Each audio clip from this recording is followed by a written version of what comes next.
Олег, скажи, пожалуйста, вот в Крыму, собственно говоря, весь телеканал АТР и радиостанцию Мейдан ФМ расценивают как, называют такими словами, как умут-берген, дающий, дарующую надежду. Вот какую надежду, по-твоему, получают зрители, слушатели телеканала АТР, радио Мейдан ФМ, слушая и видя нас?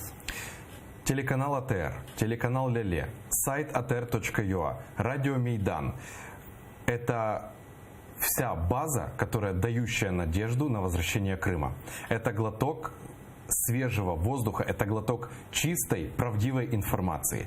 Мы разрываем просто все шаблоны, как бы это так культурно сказать, пророссийских лайнометів. Я их так на украинском языке скажу, на русском более грубо звучит. Лайнометы. Это, я так называю, информационные пропагандические телеканалы и информационные агентства, которые идут с Российской Федерации, которыми сейчас запихивают уши, запихивают информационное пространство людей, наших людей, которые живут на временно оккупированных территориях.